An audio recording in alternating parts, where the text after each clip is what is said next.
This is a president that throughout has tried to project a feeling of hope as the coronavirus rips through the world and his country. Now bringing in the CEO of a pharmaceutical company to the White House to herald the results of a possible treatment, Remdesivir.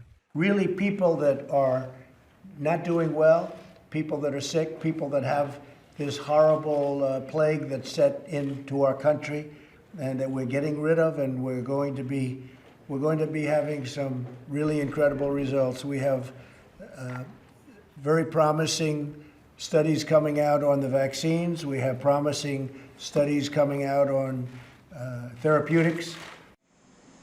In the first widespread trial of the drug, it did shorten the length of the hospitalization stays for the virus, and it slightly decreased the mortality rate.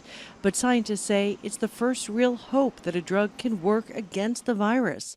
We have to remember this is the very first one. It's a new drug being used for this. And it showed, I would call it a bright spot in the search just, 90 days after being notified of this, of a drug that looks like it's got very promising results. And the company that makes it says it will donate its stockpile, which the Food and Drug Administration cleared for use on Friday. We'll be working with the government to determine how best to distribute that within the United States. We'll be working very closely to get that to patients, working with FEMA, working with other parts of the government to make sure that we get that to the patients in need as quickly as possible, because there are patients out there that can benefit from this medicine today that are hospitalized, and we don't want any time to waste for that.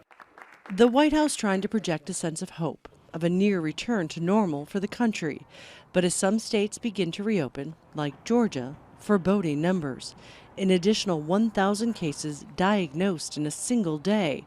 And experts say it'll take as many as 2 weeks to determine the true cost as cities and towns begin to reopen. Patty Culhane, Al Jazeera.